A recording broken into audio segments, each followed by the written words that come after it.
한 해를 보내면서 저는 이렇게 생각하는 게 있는데 늘상 아쉽다는 생각이에요.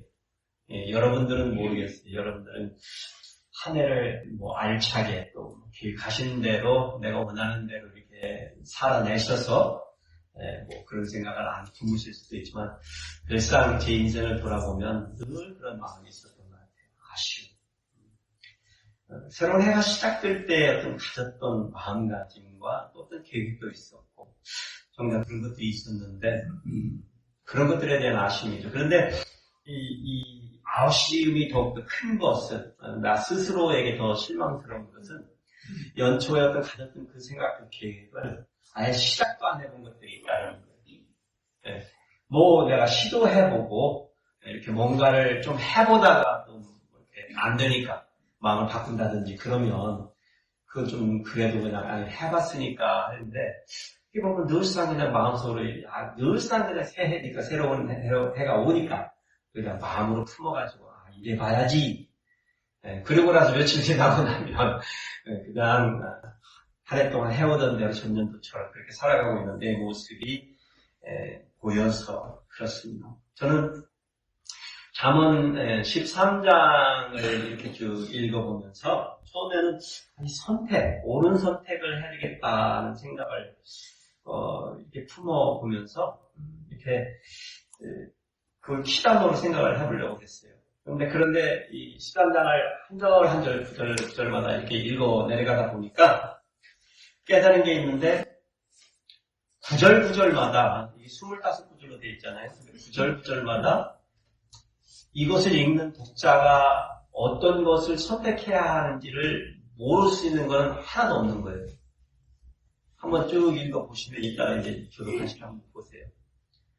세상에 어느 어리석은 사람이 이 말씀 구절에서 대조해서 말해주는 것들 중에 내가 올해는 이렇게 살아야지라고 그걸 선택하지 않을 바보가 있을까 생각해본 거예요.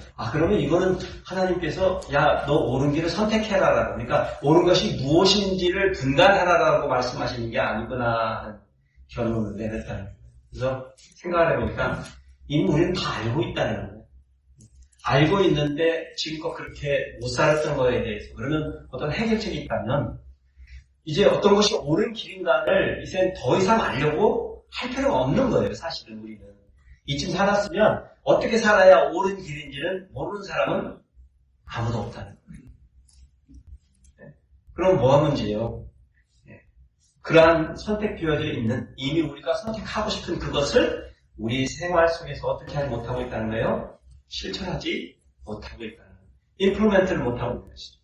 그래서 오늘 설교 키워드를 저는 실천이라는 단어로 잡아봤습니다. 그래서 새해를 맞이하는 당신에게 우리 하나님께서 주시는 말씀이 무엇인지 잠언 13장 전체의 말씀을 통하여서 쭉 한번 나눠보기를 원합니다. 우리 몸을 세 가지 영역으로 한번 나누어가지고 귀와 혀, 손과 발, 머리와 심장 이렇게 세 가지 영역으로 나누어서 본문을 좀 탐구해보고 연구해서 오늘의 말씀이 새해를 시작하는 저와 여러분에게 늘 실천하는 것이 부족하다 생각되어지는 우리에게 하나님께서 주신 그 은혜를 붙들어 보기를 원합니다. 그래서 오늘 말씀을 교독하실 때 나는 늘 실천하는 게 좀 부족했던 것 같다라고 느끼시는 분이 먼저 읽으시고 그 다음 나머지 분들이 교독을 하시겠습니다. 시작. 지혜로운 아들은 아비의 흉내를 들으나 이 괴사한 자는 강포를 당하느니라. 입을 지키는 자는 자기의 생명을 보전하나 입술을 크게 벌리는 자에게는 멸망이 오느니라. 게으른 자는 마음으로 원하여도 얻지 못하나 부지런한 자의 마음은 풍족함을 얻느니라. 의인은 거짓말을 미워하나 악인은 행위가 흉악하여 부끄러운 데에 이르느니라. 공의는 행실이 정직한 자를 보호하고 악은 죄를 행하게 하느니라. 스스로 부한 채 하여도 아무것도 없는 자가 있고 스스로 가난한 채 하여도 재물이 많은 자가 있느니라. 사람의 재물이 자기 생명의 속전일 수 있으나 가난한 자는 협박을 할 일이 없느니라. 의인의 빛은 환하게 빛나고 악인의 등불은 꺼지느니라. 교만함에서 다툼만 일어날 뿐이라 권면을 듣는 자는 지혜가 있느니라. 망령되에 얻은 재물은 줄어가고 손으로 모은 것은 늘어가느니라. 소망이 더디 이루어지면 그것이 마음을 상하게 하거니와 소원이 이루어지는 것은 곧 생명 나무니라. 말씀을 멸시하는 자는 자기에게 패망을 이루고 계명을 두려워하는 자는 상을 받느냐. 지혜 있는 자의 교훈은 생명의 샘이니 사망의 그물에서 벗어나게 하느니라. 선한 지혜는 은혜를 베푸나 사악한 자의 길은 험하니라. 다 같이 읽으시겠습니다. 무릇 슬기로운 자는 지식으로 행하거니와 미련한 자는 자기의 미련한 것을 나타내느니라. 오늘 본문의 말씀을 이렇게 쭉 읽어가다 보면 너무나 많은 내용들을 다루고 있는 것 같아서 읽고 다시 와서 무슨 말씀인지를 이렇게 체계적으로 이렇게 마음 하나님을 잡아보기가 쉽지는 않습니다. 그렇지만 제가 오늘 여러분들에게 세 가지로 이렇게 나누어서 말씀을 좀 쉽게 전달해 드리기를 원합니다. 이 본문에서 제시해주는 이 세 가지의 원리를 붙들어 보려고 합니다. 우리 삶에 영향력이 있는 삶을 살 수 있는 것. 2024년도 새해를 맞이해서 여러분들이 어떻게 하는 성공적인 삶을 살았다라고 2024년도가 다 끝난 뒤에 말할 수 있을까? 그렇게 하려면 여기 오늘 본장에서 말해주고 있는 건네라고 있는 세 가지에 집중해서 한번 여러분들과 대화를 나누기를 원합니다. 첫째로 자신의 귀와 혀를 인으로 인내할 일이죠. 다스리는 자가 성공할 것입니다. 라는 말씀입니다. 오늘 본문을 이렇게 보시면 여기저기에서 우리들이 어떻게 귀를 사용해야 하는지에 대해서 말해주고 있습니다. 1절에 보니까 아비의 훈계를 듣는 자는 지혜로운 자다라고 말하고 있어요. 10절에 보니까 권면을 듣는 자는 지혜롭다 말했습니다. 14절에 보니까 지혜 있는 자의 교훈은 생명의 샘이니 들으라 말하고 있습니다. 선한 지혜를 듣는 자에게는 은혜의 힘으로 들으라 말씀하고 있습니다. 18절에서는 경계, 즉 책망하는 것, 이것을 들을 줄 아는 사람에게는 존경받을 만한 자라고 말하고 있습니다. 24절에서는 아비의 징계는 사랑의 징계니 마땅히 받아들이라라고 권면하고 있습니다. 우리들 중에 교회를 오래 다녀보신 분들이라면 성경에서 듣는 것과 말하는 것에 대해서 뭐라고 말하는지를 아주 잘 알고 있습니다. 야고보서 1장 19절 20절에 보니까 사람마다 듣기는 속히 하고 말하기는 더디하며 성내기도 더디하라. 사람이 성내는 것이 사람의 의를 이루지 못함이라 라고 말하면서 듣고 말하는 것에 대한 이야기를 하고 있습니다. 오늘 본문에서도 사실은 듣는 것에 대해서는 네 구절이나 말을 하고 있는데 입에 대해서 말하는 것에 대해서는 오직 두 구절. 2절에 보니까 사람은 입의 열매로 인하여 복록을 누르거니와 천장빛을 갚는다고 말하는 것을 통해서요. 사람은 자기의 입에서 나오는 것으로서 인생의 열매를 거둔다라고 가르쳐주고 있습니다. 우리는 보통 내가 말하는 것이요. 내가 말을 했으니까 이제 말을 마치고 나면 그 말의 그 씨앗이 그냥 허공 중에 그냥 떨어져서 사라져 버릴 것이라 생각하지만 사실은 그렇지가 않다는 거예요. 내가 하는 그 말에는 영향력이 있어서 그것이 내 삶의 복록이 되어진다라고 말하고 영향이 엄청나다는 것이죠. 그 혀의 힘이 우리가 과소평가할 것이 아니라는 거예요. 제가 오래전에도 이 프로그램을 봤는데 이번에 제가 이 말씀을 가르치지 않아서 MBC에서 이 특집을 다뤘는데 한번 여기 마침 앨범이 있습니다. 그리고 각각의 병에 좋은 말과 나쁜 말을 붙이는 실험품들의 끝입니다.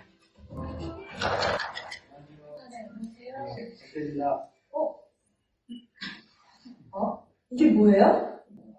앞으로 한 달 동안 네. 한쪽 병에는 좋은 말씀을 좀 해주시고요. 한쪽 병에는 듣기 싫은 말씀을 좀 해주세요. 아, 뚜껑을 열고요. 알아들을까요? 고맙습니다. 아, 예쁘다. 냄새 날 것 같아. 짜증나. 미워. 카메라 앞에 그런지 짜증나고 짜증나. 얘기하시네요. 제대로 한번 짜증나게 해요. 짜증나. 힘들어요. 노래 못하는데요. 고맙습니다. 짜증나. 감사합니다. 짜증나. 예쁘다. 아유, 짜증나.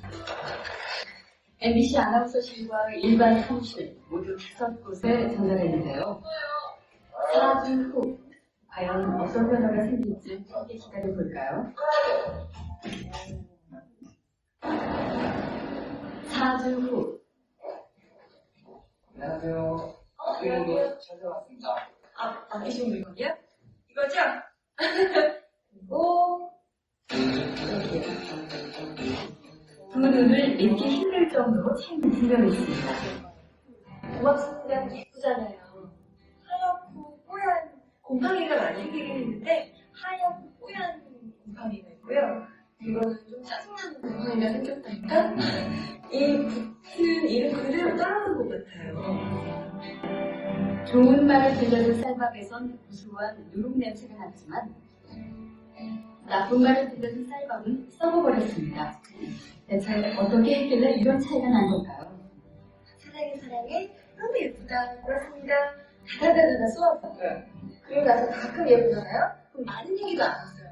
너무 부러워. 짜증나. 이렇게 하고 딱 놓거든요? 근데 저도 진짜 신기한 거예요. 차이가 이렇게 확연하게 보이니까. 저 사실 처음에 시험 의뢰를 받았을 때 반신반의 했거든요. 이 말 한마디로 이렇게 차이가 생길까. 근데 눈을 딱 보니까 저도 사실 좀 안 느껴지고요. 신기하죠. 귀가 달린 것도 아니고, 그리고 세관머리가 들어있는 것도 아닌데, 혹시 그리고 귀가 받아있나요? 살살부터 이쪽이 더 변화가 되니까 좋은 말을 해야 되겠다라는 생각. 그 다음에 사람들한테도 속상한 일이 있거나 있을 때도 좋은 말을 많이 해서 이 사람들이 더 변화됐을 때도 이렇게 변화되지 않을까라는 생각을 해봤어요. 굉장히 좀 놀랐어요. 처음 주셨을 때는 과연 될까라는 생각을 많이 했었는데요. 이제 이렇게 된 거 보니까 이쁜 말을 좀 많이 써야 되겠다는 생각이 듭니다.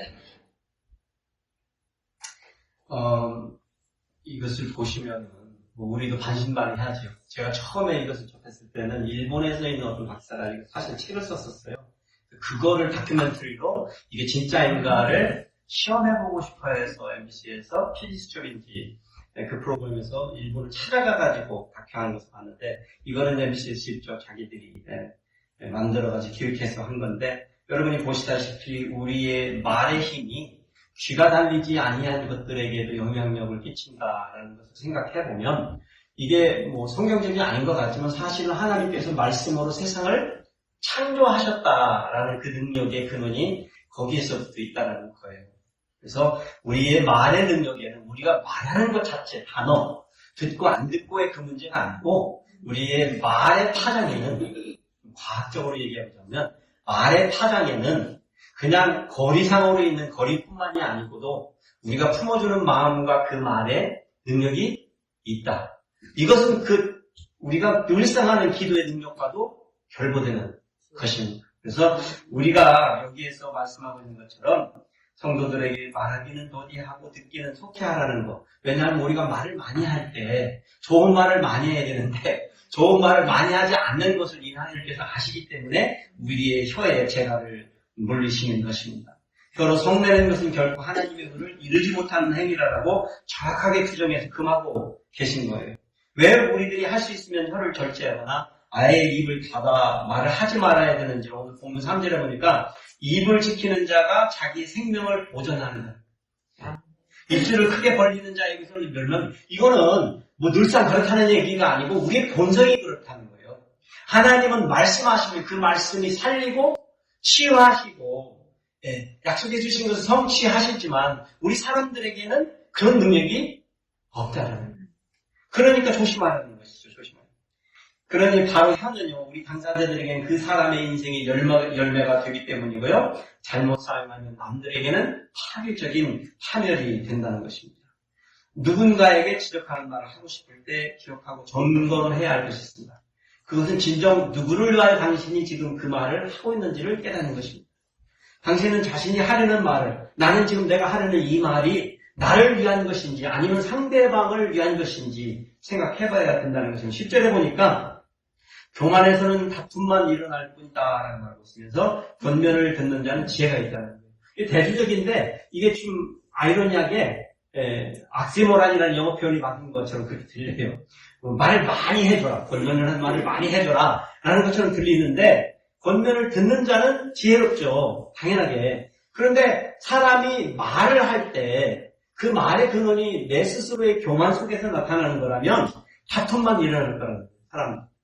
권면인데, 분명히 권면인데 그것이 권면이 되지 못하고 다툼만 일으킨다는 거죠. 이것 역시 인간과는 하나님의 말씀인 것이죠. 그래서 만일 상대방을 사랑하여서 하는 말이 아니라면 그것이 비록 나에게는 권면의 말씀이라도 듣는 사람에게 지혜가 되지 못하는 말이라면 말하지 않는 것이 맞다는 것이죠. 왜냐하면 그런 일이 상대방으로부터 울분과 다툼을 일으켰뿐이라는 것이에요. 근데 우리가 경험상 아는 것이죠. 이거. 경험상 알아요. 우리 자녀들이 부모가 하는 잔소리를 왜 싫어할까요? 틀린 말이랄 수가 않잖아요. 그렇잖아요. 그들이 울분을 터뜨리고 엄마 아빠가 왜 늘상 그렇게 잔소리만 하는지 이해가 안 되는 게 아니라 이해를 하면서도 그들은 받아들이지 않는 거죠. 권면이 되지 않는 거예요. 다툼이 일어나는 것이죠. 그래서 우리가 말하지 말아야 한다는 것을 알면서도 멈추지 못하는 것이 실제적인 문제지 어떤 것이 지혜로운 말인가를 아는 것이 중요하잖아요. 생각해보면 우리는 소통을 제대로 된 말을 해야지. 어떤 말을 제대로 해야 지혜로운 말이며 정말 권면이 될 만한 말인가를 고심할 필요가 제 생각에는 할 필요가 없어요. 그럴 필요가 없다니까요. 오늘 여기 잠언에 25절이 나오는 구구절절을 보세요. 어느 구절 하나 여러분과 제가 모르는 말이 어디 있어요? 어디 있어요? 뭐 무슨 선택? 알아요. 어떤 게 좋은 건지, 어떻게 해야 되는지. 그게 문제가 아니잖아요. 그렇죠? 이것이 우리에게 권면이 되지 못하면 오늘 이 25절의 9절의 하나님의 말씀이 여러분과 저에게 권면이 되지 못하면 무슨 유익이 있겠어요? 그래서 우리들이 할 수만 있으면 비방이나 가십이나 비판이나 이런 것들은 벌써 듣기에도 부정적이니까 하지 말아야지 생각하지만 책망이나 훈계나 교훈이나 징계도 하지 말아요. 되도록이면 하지 말아요. 오늘 말씀을 하시기를 원하면 어떤 말을 해야 되는 거예요? 살리는 말, 칭찬하는 말, 아름다운 말, 좋은 말. 왜 그것이 힘을 더해주고 살려주는 것이 분명하잖아요. 하다못해 쌀에서 피는 곰팡이가 좋은 곰팡이가 피게 하는 것을 보여주잖아요. 제가 이거 말고도 다른 걸 한번 또 찾아봤어요. 봤더니 거기에서는 쌀 가면은 좋은 말을 넣은 쌀에 곰팡이가 더 많이 폈더라고요. 처음에 이 친구가 보더니 이거 실패작이네 이렇게 생각한 거예요. 근데 냄새를 맡아보니까 냄새가 좋은 말을 들었던 거에서는 냄새가 구수한 냄새가 나는데 다른 쌀 저주의 말을 들은 쌀은 악취가 나요. 악취가. 좋은 말과 아름다운 말 속에 살아가는 사람들에게는 그런 향내가 난다는 것입니다. 그것을 아신 하나님께서 우리들에게 말하는 거예요. 그러니 삼가 우리의 혀를 깨물어서 우리가 말하고 싶을 때 말하는 것을 참는 것이 지혜다라고 말씀합니다. 하나님께서 직접 계시하시고 여러분과 저에게 사자로 메신저로 보내서 말하기를 도전하지 않는 일이라면 어떠한 판단도 충고도 보류하심이 마땅하다는 게 오늘 말씀의 해석입니다. 여러분이 정말 새해에 성공적인 한 해를 맞이하고 싶으시고 한 해를 보내고 싶으시다면 여러분의 인간의 관계, 여러분의 가정에서의 관계, 직장에서의 관계, 사업체에서의 관계, 또 교회에서의 모든 관계들 속에서 여러분이 평안을 누리는 어떤 한 해를 보내시기를 원하신다면 당장에 멈춰야 될 게 있습니다. 뭐예요? 다른 사람을 배려하지 못하는 충고나 도전이나 책망은 멈춰야 해요. 그리고 해야 하는 게 있어요. 해야 해요. 그것은 뭐냐면 내가 말하고자 하는 내용을 알아듣지 못하는 이 사람을 위해서 기다려주는 것입니다. 기다려주는 것입니다. 그 사람의 옆에 있어주는 것입니다. 옆에 있어주는 거예요.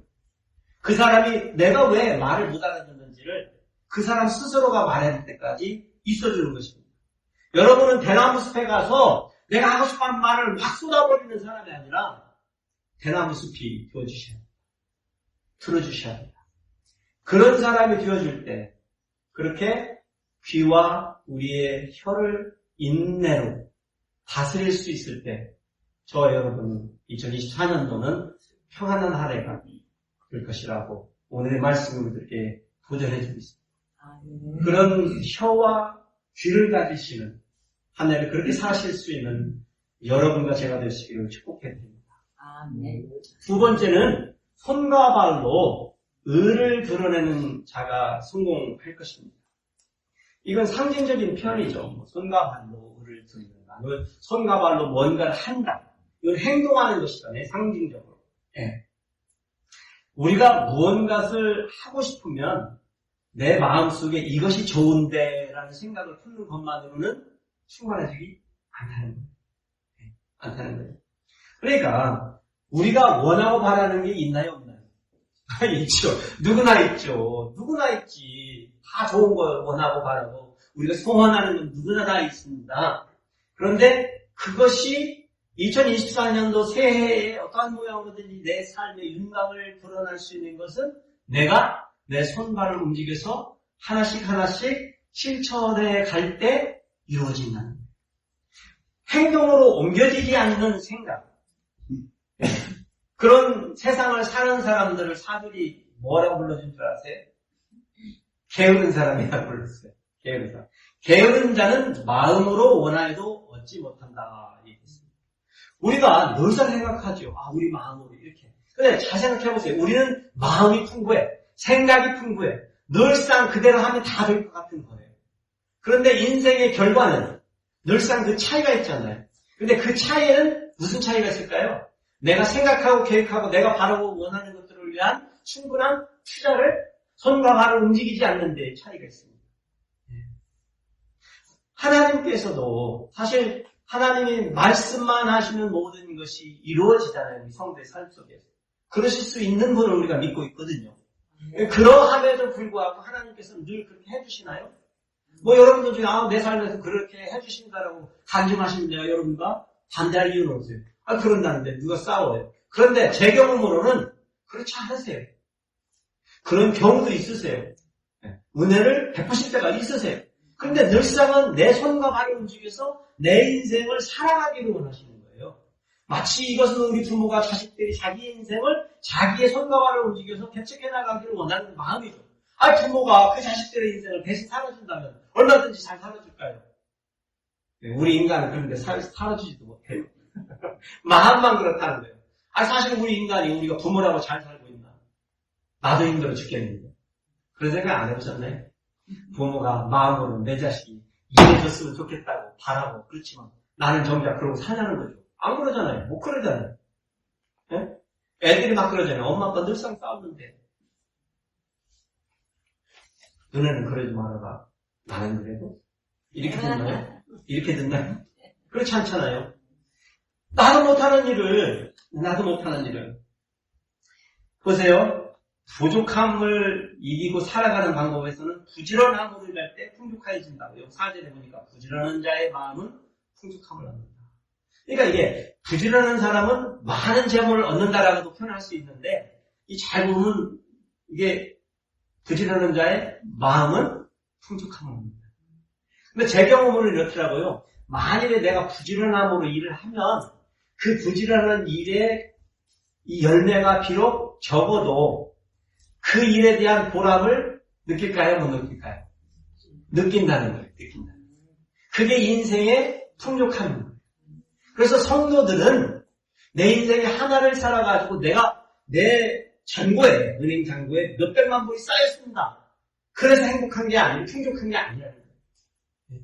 하나를 열심으로 수고하고 인내하고 참고 포기하지 않고 살 수 있어서 여전히 내 잔고에는 몇 달러가 남아있고 여전히 내가 밥 걱정, 끼니 걱정 안 하고 살 수 있고 나를 사랑하는 가족들이 옆에 있어서 이 삶을 영위해 나갈 수 있는 것. 여전히 그런 대로 나름대로 나에게 주시는 건강이 있으셔서 이 은혜를 누릴 수 있는 것이 느껴짐으로 인하여 풍족하다는 거예요. 포기하지 않기 때문에 내 믿음이. 11절에 보니까요. 망명되이 얻은 재물은요 주어가고 손으로 모으는 것은 늘어간다고 그랬어요. 뭐 당연하죠. 열심히 손발 움직여서 모으면 모아지겠죠. 네. 그러니 손과 발을 움직여서 행동하는 삶은 필수적인 거예요. 필수적인 거예요. 그렇지만 그것이 전부는 아니라라고 오늘 말씀이 얘기해줘요. 손과 발을 움직일 때 인생은 플러스, 쌓이는 인생이 되기는 하지만 그 쌓이는 것이 과연 하나님이 원하시는 대로냐? 이것은 또 다른 문제라고 하면서 4가지로 오늘 말씀 속에서 찾아볼 수 있어요. 첫 번째는 그 속에 마음가짐이 중요하다는 거예요. 예, 긍정적인 태도겠죠? 소망을 갖는 것. 소망. 네, 소망하는 대로 이루어지면 어떻게 돼요? 기쁘죠? 예? 근데 소망하는 대로 안 이루어지면 어떻게 해요? 마음이 상하다는 거예요.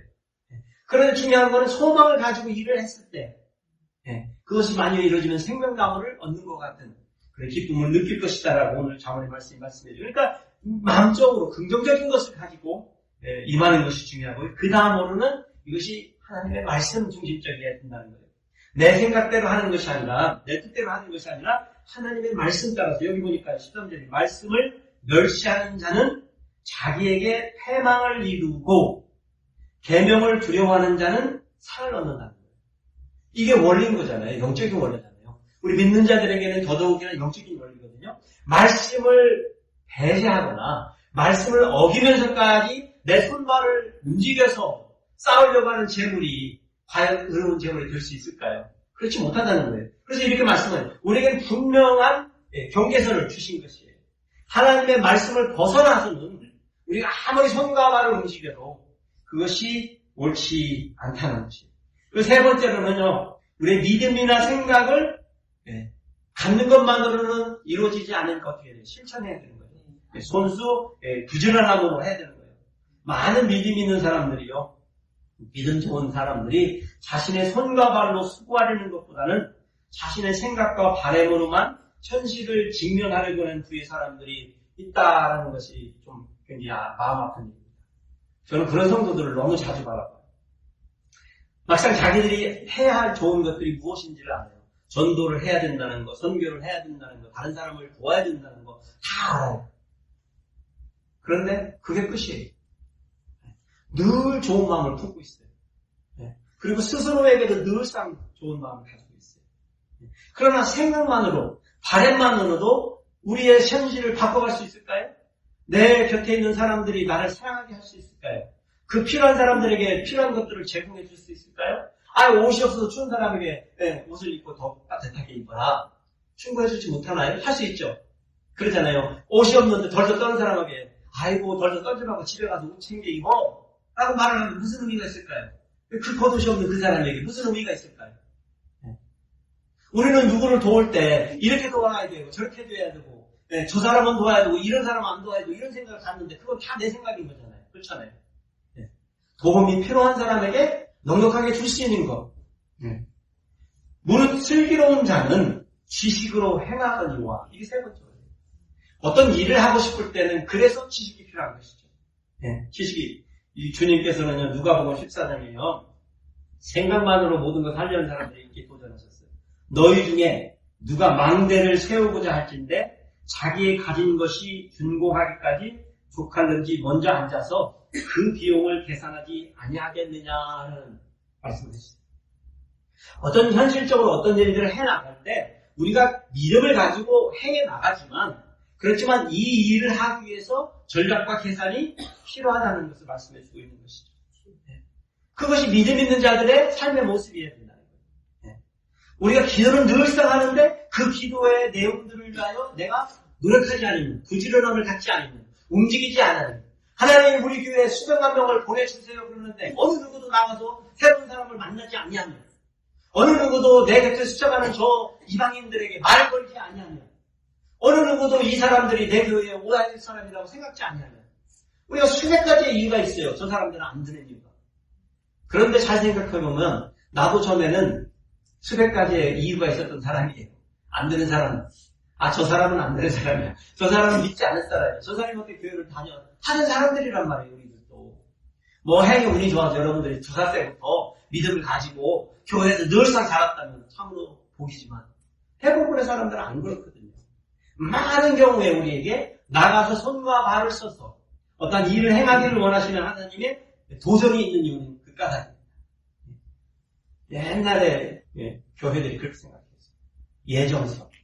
칼빈의 예정서를 너무나 잘 믿어가지고 우리 하나님께서 구원할 자를 점지하시고 그 사람을 구원해 주실 건데 왜 선교를 가기는 왜 선교를 가? 하나님을 믿지 못하는 믿음이 없는 자들아. 전도를 뭐하러 해? 하나님이 해주실 텐데 믿음이 없는 자들아 왜 전도하냐? 이랬어요 교회가 한때. 이랬다니까요. 그것은 믿음이 아닙니다. 믿음이 아닙니다. 일은 규모 없이 마음이나 생각만으로 하는 것이 아니라 지식으로 이루어지는 것입니다. 그래서 지식을 주십니다. 지식의 최고의 지식이 하나님을 경외하는 것이지만 그것하고 그래서 모든 지식을 무시하고 사는 인생이 아니라는 것입니다. 아무리 좋은 동기와 생각과 목적이 있다 해도 제대로 된 지적인 실천이었다면 여러분 2024년도에 성공은 없을 것입니다. 예수님께서도 인생은 즉흥적이고 반사적으로 살 것이 아니라 준비하고 예비하고 살 것임을 가르쳐 주셨습니다. 어떤 분들은 준비하는 것을 마치 믿음이 없는 행동이라고 생각하는 분들이 있어요. 착각이라고 생각해요. 제가 우리 교회에 와서 여러분들에게 대표기도 하실 때 늘상 제가 말씀드리잖아요. 써오셔도 괜찮습니다. 안 써오셔서 하실 수 있으면 괜찮아요. 그런데 써오셔서 하는 게 저는 더 좋다고 생각해요. 왜 그럴까요? 여러분이 집에서 그걸 놓고 적어도 10분이라도 20분이라도 30분이라도 고민하니까 준비하니까 하나님이 여러분이 하는 말을 몰라서가 아니라니까요. 알고 계시다고 뭐 맨날 똑같은 매주 같은 기도하는데 하나님이 그걸 왜 모르세요? 다 아십니다. 그럼에도 불구하고 하라고 하시는 이유가 뭐예요? 내가 모르니까. 정말 네가 모르니까. 하나님이 그러신다니까. 나는 아는데 하나님께서 말씀하시는 네 성도들은 모르니까 기도를 하라고 써서 말하고 생각하고 계획하고 하라는 거예요. 그런 목사님도 본 적 있어요. 스판테니어스 예배를 드린대요. 스판테니어스 예배를. 안 준비해. 아무것도 순서도 없이 절차도 없이. 나와가지고 자기 뜻대로 하는 거야. 그냥 그날에 필링으로. 그걸 갖다 믿음으로 얘기하는 거야. 세상에. 아니, 그 순간에 그냥 하나님이 역사하시는 하나님이면 내가 집에서 글로 써서 편지 읽는 애 하나하나 또박또박 쓰는 그 시간에 우리 주님이 나를 준비시켜 주시지 않으셨겠어요? 거기서 역사하시는 성령님은 가짜 성령님이고 내가 막 나와가지고 그냥 준비 없이 와가지고 할 때 붙들어 주시는 하나님은 성령님의 역사고. 여러분 잘 생각해보세요. 다 같은 성령님인데 24시간 늘 순간마다 나와 함께 해주시고 동행해 주시는 하나님의 성령님의 역사가 아닙니다. 그럼 거기서 더욱더 보탤 수 있는 것은 나의 더 마음이고 더 준비된 마음이고 더 준비된 시간들이고 생각일 것입니다. 그렇잖아요. 성령님은 어쨌거나 하실 일을 하실 것이고 우리가 해야 할 일, 내가 해야 될 일, 내 손과 내 발을 움직여서 이제 실천해 나가는 일, 준비하는 일, 이것이 우리가 해야 하는 모습이라는 것입니다. 그래서 마지막으로 제가 네 번째로 말씀드리고 싶은 거는 여기에는 이 모든 것 가운데 뭐가 드러나야 돼요? 의가. 하나님의 의가 드러나야 됩니다. 내가 내 의를 드러내기 위해서 이렇게 하는 것이라면 그 손과 발의 수고는 헛된 것입니다. 헛된 것입니다. 이 원래 힌트를요, 9절에 의인의 빛은 환하게 빛나. 의인의 빛은 환하게 빛나고 이렇게 표현되어 있어요. 여기서 언뜻 보기에 여러분 생각에 의인의 빛은 환한다고 하니까 의인이 영광을 받는구나 이렇게 생각하시게 되잖아요. 근데 저는 다르게 해석하기로 원합니다. 왜냐하면 그 후반부에 나오는 구절이 이렇게 되어 있어요. 악인의 등불은 꺼지느니라. 악인의 등불은 꺼지는 거예요. 악인이 등불을 가지고 있는데 그 등불의 이 필요성이 어디에 있죠? 여러분? 등불은 뭘 위해서 있어요? 나를 빛나게 해주기 위해서 있나요, 등불이? 다시 질문드릴게요. 내가 등불을 들고 가는데 이 등불이 나를 환하게 비춰줘가지고 달려오는 차가 나를 못 받게 하기 위해서 원래 등불이 있는 건가요? 그렇진 않죠. 원래 그렇지는 않아요. 그런 역할을 하긴 하지만 그런 목적은 아니란 말이에요. 뭐예요? 뒤에 있는 사람들이 길을 보고 갈 수 있게끔 해주는 거예요. 그래서 무슨 얘기예요? 의인의 빛은 환하게 빛난다는 뜻은 뭐예요? 그 의인의 삶을 통해서 그 생각과 말과 그 사람의 신앙과 믿음을 통해서 누가 덕을 보는 거예요? 옆에 사람들이 덕을 보는 거예요. 교회가 덕을 보는 거고 다른 사람들이 덕을 보는 거고 세상이 덕을 보는 거예요. 그냥 나만 높아지고 나만 의로워지고 나만 유익을 받는 그 이치가 아니라 내 손과 발을 통해서 수고함이 의로 드러나는 것은 바로 등불이 되어지는 것이 우리의 성공이라는 거죠. 2024년도에 여러분이 수고해서 얻은 열매들이 여러분의 삶에는 어쩌면 좀 풍족하지 않았을 수도 있어요. 특히 비즈니스 하시는 분들에게는 이 말씀을 드리고 싶어요. 여러분의 곳간에 충분한 창고에 쌓이지 않을 수도 있지만 포기하지 마십시오. 왜냐하면 여러분의 그 일을 통해서 식구들을 먹여 살리는 사람들이 있었어요. 그렇죠? 그 사람들에게 여러분의 사업체는 등불이 되어주고 있는 겁니다. 예, 있는 겁니다. 있는 것입니다. 제가 이걸 깨닫지 못했었어요. 오랫동안 전문 시대에. 근데 제가 우리 장인어른님을 가르쳐주시더라고요. 조그마한 구멍가게 식당을 해도 그 식당에 있는 가족들이 몇 명이나 그러시더라고요. 내가 비록 그 해에 돈을 못 벌어도 나는 그냥 유지했더라도 그 사업체를 통해서 몇 가정이 먹고 사냐는 거예요.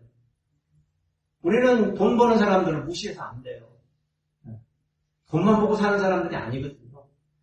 예, 지금 가게들이 무너지고 있잖아요. 지금 중수층의 가게들이. 큰일이에요, 사실. 왜냐하면 대다수의 가정들이 무너진다는 표현이거든요. 부자들이야. 그냥 늘상 부자들이었기 때문에 여러분에서 걱정할 바가 아니에요. 그 사람들이 잘 먹고 잘 살 거예요, 늘상. 근데 우리 가게들이 잘 돼야 그걸 통해서 먹고 사는 사람들이 가정들을 이룰 거 아니에요. 제가 그 말씀을 드리고 싶어요. 힘든 가게를 하시는 분들에게 비록 힘들어도 포기하지 마시고 그런 마음으로 내가 의를 베푸는 일이다. 등불이 되는 삶을 사는 것이다. 라고 생각하시면서 그렇게 그곳에서의 보람을 찾으시기를 바랍니다. 일을 하고 살지 않는 것이 어떻게 생각하면 인생이 목표처럼 생각하는 젊은이들이 있어요. 막 50세에 리타이어 해야지. 아니면 어떻게 빨리 해가지고 일을 하지 않고 살아. 근데 성경적으로 생각하면 일은요, 축복이었거든요. 원래 하나님께서 사람을 만들어 놓고 제일 먼저 아들과 일을 시켰던 건 뭐예요? 일을 시켰어요. 애단 동사를 가꾸라, 보살펴라, 다스리라, 매니저라고 그러셨거든요. 동물들을 다스리라고 그러셨거든요. 엄청난 일이에요, 사실. 생각해보면 그 수천 마리의 동물들을 두 사람이 다룬다는 것 자체가 얼마나 어려웠겠어요. 생각해보세요. 일이거든요. 그래서 수고할 수 있는 조건이 있는 것은 결코 우리에게 나쁜 일이 아니에요. 근데 우리는 이상하게 일하고 사는 거를 하나님의 보고 생각지 않아요. 복입니다. 복이에요. 그래서 수고할 수 있는 이 상태의 일들, 우리에게 주어진 일들이 복이에요.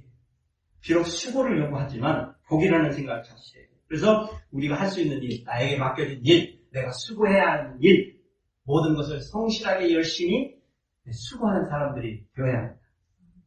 그러한 일들을 통해서 어떻게 누구의 의가 드러나기를 원한다는 거예요? 하나님의 의가 드러난다는 거예요. 근데 하나님의 의가 드러날 때 어떤 한 기득권의 세력, 어떤 무리의 사람들, 아니면 나만, 내가 다녀든 당만, 예를 들어서 우리 교회만 이런 생각이라면 저는 틀렸다고 생각해요. 우리 교회가 존재하는 이유가 우리 교회만을 위해서라면 저는 존재할 이유가 없다고 생각해요. 그럼 저도 다 마찬가지예요. 제가 존재하는 이유가 나만 연관하면 내가 존재할 이유가 없다고 생각해요. 나를 통해서 하나님의 의가 누구에게 등불이 되는 거예요. 나와 연관된 모든 사람들이에요. 그리고 나와 연관된 사람은 누구라고요? 나를 이웃으로 필요하는 사람들이잖아요. 사마리아 사람에게 이웃은 누구였다고요? 그가 도와줄 수 있는 사람. 그래서 이웃은 그냥 내 집 가까이 사는 사람, 내가 늘 만나는 사람이 아니었던 것이죠.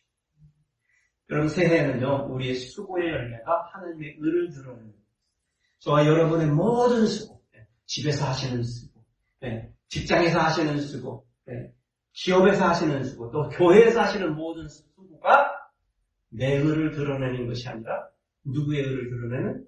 하나님의 의를 드러내는 그런 놀라운 그런 사역이나 그런 삶을 사시는 여러분이 되시기를 축복합니다. 세 번째로는 우리의 생각과 마음에 선을 품는 자가 성공할 것이다. 아무리 사람이 혀와 귀를 잘 다스려서 다른 사람들과 소통이 잘 되고요. 내가 손발을 잘 써가지고 사업에 성공한다 할지라도 그걸 완전한 성공이라고 말할 수는 없어요. 왜냐하면 사람들과의 관계에서도 성공해야지만 하나님의 관계에서도 성공해야 하기 때문에 그렇습니다. 하나님께서는 누누이 우리 사람의 중심을 보시는 하나님이다라고 누누이 우리에게 리마인드 해주셨습니다. 그래서 우리가 우리 자신의 생각, 머리, 그렇죠? 그 다음에 우리의 심장을 잘 다스리지 못하면 세상에서 성공할 수가 없습니다. 예. 성공했다라고 말할 수 없어요. 우리 중심에 평안이 없습니다. 그렇죠? 여러분 하늘을 2023년도를 이제 마지막으로 돌이키는 오늘인데 쭉 돌아보세요. 하늘을 돌아보세요. 어떻게든 어떤 모양으로 많은 일들이 있었는데 중요한 거는 내 속에 선한 감정이 남아 있느냐는 거예요. 어딘지 모르게 내가 갖고 싶어 있지 아니하는 감정들이, 찌꺼기들이 남아있는 한 해라면 어딘가에서 어긋났겠지. 그렇죠? 그것은 어쩌면 생각이고 어쩌면 이 가슴에서의 문제일 수 있을 것입니다. 그래서 5절에 보니까 의인은 거짓말을 이어하나 악인은 행위가 생각하여 부끄러운 데에 이르느니라 라고 표현했어요. 예. 겉으로 드러나는 것을 말하고 있지만 사실은 그 중심에서 나오는 것들을 가지고 말씀을 하고 있는 거예요. 예. 우리 속에는 거짓이 없어야 되는 것이다. 악의 근원이 거짓말을 하는 자, 미혹해하는 자, 사탄이라는 것을 우리는 기억하죠. 그래서 인간이 가장 사탄스러울 때 뭐예요? 거짓말할 때. 그래서 우리 속에는 어떤 마음을 품어야 될까요? 정직함이에요. 정직함. 이거는 제가 누누이 말씀을 드린 적이 있어요. 우리 인간의 가장 중요한 중심에 품어야 될 거는요, 정직함이에요. 정직함. 나 스스로에게도 정직함. 하나님 앞에도 정직함. 그래서 우리가 죄 많은 다윗을 사랑하시는 하나님을 때로는 우리가 이해할 수 없을 때가 있어요. 근데 이유는 딱 한 가지였거든요. 사실은 하나님께서 다윗의 그 정직함을 보셨다고 말씀합니다. 다윗이 그렇게 하나님의 사랑을 받을 수 없음에도 그 마음에는 적어도 정직함이 있었다. 그러니까 실패하지 말라고 하시는 게 아니고 약하지 말라고 아니면 잘못을 범하지 말라고 하는 것보다 늘상 정직할 수 있는 사람이 되라는 거 우리에게 말씀했어요. 그 다음에는 겸손함입니다. 7절입니다. 스스로 부한 채하여도 아무도 없는 자도 있고 부한 것처럼 막 꾸미고 뭐 해도 아무것도 없는 빈 껍데기밖에 없는 사람도 있고 가난한 채에도 재물이 많은 자가 있다. 그러니까 겉으로 드러나는 건 아무 의미가 없는 거예요. 실상인 거예요. 그것이 겸손함이라는 거예요. 겸손함.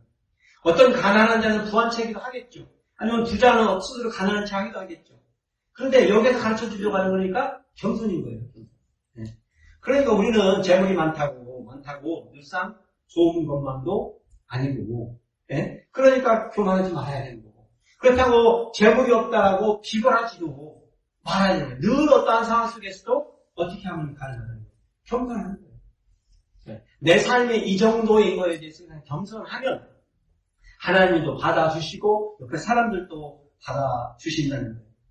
이 정직하고 겸손을 합하면 그게 우리의 마음에서 어떤 일이 벌어질까 생각하다가 정직한 사람과 겸손한 사람에게서 나타나는 열매는 선이다라는 생각을 하게 된 거죠. 좋은 사람. 정말 좋은 사람은 누구일까요? 여러분에게 좋은 사람은 누구였어요? 여러분은 좋은 사람을 누구를 좋은 사람이라고 말하는 거예요? 그 사람은 좋은 사람이야 라고 표현할 때 누구가 좋은 사람이에요? 여러분에게. 제가 생각하는 기준에 여기에서 본문에서 말씀 볼 때 그 사람은 정직하고 겸손한 사람. 좋은 것. 저는 한번 말씀드린 적이 있는데 저는 교회 믿음 있는 사람보다 좋은 사람이 더 많이 있기를 원합니다. 나는 믿음 있는 사람이 필요치 않아. 하나님은 필요하신가? 하늘나라 데려가려고. 근데 저는 좋은 사람들이 어우러져 사는 교회 되기로. 믿음은 하나님 하실 일이니까 내가 나눠줄 수 있는 게 아니잖아요. 그렇잖아요. 우리가 서로 나눠줄 수 있는 건 좋은 거예요. 믿음은 하나님이 주시고 싶으면 주시고 안 주시면 안 주시고. 정직함과 겸손으로 어우러진 인생의 성품이 저는 좋은 사람들을 만들어준다고 생각합니다. 그럼 여러분들이 좋은 사람이 되시길 바랍니다. 전 24년도에 누군가에게 좋은 평판을 갖는 분들이 되시길 바랍니다. 그 사람 아직도 그 교회 다녀? 제가 늘 듣는 교회 갈 때마다 교회를 옮길 때마다 여러분들은 사람들이 무슨 말 하는지 모르실 거예요. 그 말하는 사람은요, 절대로 여러분들 앞에 와서 그 말 하지 않아요. 절대. 누가 그러는데? 이런 식이죠. 좋은 사람이지. 누구에게? 내가 잘해주는 사람한테? 필요 없어요. 그런 사람들은 내가 잘해줄 때만 좋은 사람이라니까. 그럴 필요 없어요. 좋은 사람의 평가는 누구에게요? 내가 잘해줘도 못해줘도 좋은 사람. 여러분들이 나한테 잘해주는 사람에게만 좋은 일을 하는 거는요, 좋은 사람이 아니에요. 제가 옛날에 말씀드렸던 것 같은데 이 감정을 다시 할게요. 너무 중요해서. 청년부 때 한 청년 형제가 있었어요. 저보다 2살이 많았어요. 힘들었나 봐요. 이민성은 혼자 와서 유학생활하는데 어느 날 전화가 왔어요. 경찰한테. 산타크루즈 힐에서 한 친구가 자살을 시도했는데 지금 병원에 실려가고 찾아보니까 네가 연락처가 있다. 연락하고 달려갔을 때 우리 사모하고 그때 첫째가 있었나. 병원에 가보니까 꼭이 난리치고 있었어요. 뭐 열심히 돌봤어요. 청년부 중에 하나였습니다. 그래서 이제 수술해가지고 생활을 긍정적인 생활했어요. 그러다 한 1년 뒤에 어느 날 그 친구가 그 형이죠. 세이프웨이에서 쇼핑백에 2개 고기, 과일을 잔뜩 싸가지고 우리 집에 찾아와가지고 동부에 이모 집에 이사를 간다. 이모가 와서 같이 살자고 그런다. 그래서 이사 간다. 그래서 그동안 고마워서 이거 사가지고 왔는데. 그래서 그렇게 하고 인사하고 잘 가라고 열심히 하시라고 그렇게 헤어진 거예요. 6개월 뒤에 어떤 다른 친구를 하나 만났어요. 다른 친구가 너 그 친구에 대해서 아냐? 동부로 이모 집에 이사 갔는데? 아니야. 걔 일하는 데서 금고 털어가지고 도둑질 해가지고 도망쳤어. 지금 스페링이야. 누구는 도둑을 맞고 누구는 도둑질하고 음식을 얻어먹고. 저 그때 깨달은 거예요. 나쁜 놈이 다 나쁜 놈은 아니라는 거. 여러분이 좋아해주고 좋게 해주니까 좋아하는 사람 별로 필요 없어요. 우리는 좋은 사람은 누구에게? 모든 사람에게 좋아할 수 있는 사람이 돼요. 길거리에 있는 불황자에게, 이방인에게도, 거지에게도, 모르는 사람에게도, 나에게 해코지 하려고 하는 사람에게도 조차도 좋은 사람이 될 수 있는 거예요. 지금 여기에서의 도전은 바로 그 도전입니다. 늘 어울려서 좋게 지내는 사람들에게 잘하는 게 아니에요. 지금. 그렇지 않아도 되는 사람들에게 선을 베풀 수 있는 자. 그럴 수 있는 선을 품는 여러분이 되시기를. 선한 보응은 의인에게 이르느니라. 그래서 이런 사람이 의인인 거예요. 그렇죠? 그런데 그런 사람들에게 뭐가 온다는 거예요? 선한 보응이 온다는 거예요. 근데 이 보응이 재밌어요. 이 보응이 언제 와요? 그 세대에 오는 게 아니라 그 후손들에게 온다고 말씀하죠. 아니, 내가 지금 베푼 일이 지금 내가 당장 받으면 좋겠지만 그렇지 않다는 거예요. 세월을 두고 내 자식들이 받고요. 내 후손들이 받는 거예요. 전 이거 믿습니다. 내가 오늘 이만큼이라도 복을 누리고 사는 게요. 조상들이라고 생각해요. 이게 뭐 샤머니즘이라고 생각하시는 분이 많이 성경적이에요. 성경적이라고. 이것을 깨달아 안 사람이 있어요. 성경에. 수로보니게 여인이요. 자신을 개라고 부르는 예수님에 대해서 뭐라고 해요? 상아래 개들도 아이들이 먹던 부스러기를 먹나이다 라고 겸손하게 말하죠. 좋은 것이 많은 사람 옆에는 머물다 보면 그것을 얻는다라는 거잖아요. 진짜요. 그래서 우리가 선한 마음을 늘상 품고 살아야 수로보니의 개와 같은 여인들이 와서 얻는다는 거예요. 늘상 좋아하는 사람들끼리, 아는 사람들끼리 나누고 그냥 죽어 못 사는 이 일은 언제까지 하실 거예요. 언제까지 하실 거예요. 우리의 선한 영향력은요. 나를 미워하는 사람에게까지 갈 수 있다랄까요? 네. 그런 사람을 변화시킬 수 있고 나를 모르는 사람들을 변화시킬 수 있고 할 수 있다. 이것을 깨달아가는 것이 우리가 선한 사람이 되는 죄입니다. 진정한 인생의 성공은요. 우리의 피와 혈을 인정받습니다.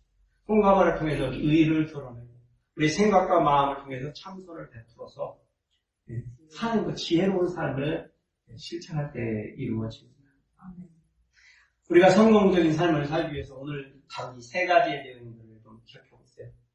귀와 혀, 손과 발, 머리와 심장. 어느 거 한 가지 버릴 게 없는 거죠, 사실. 우리가 다 다스려야 되는 것들이, 다스려야 되는 것.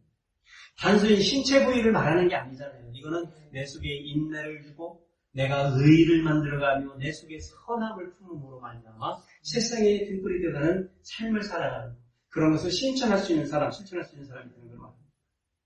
귀와 혀를 다스려가지고, 훌륭한 커뮤니케이터가 되라는 얘기가 아닌 거죠. 그렇죠?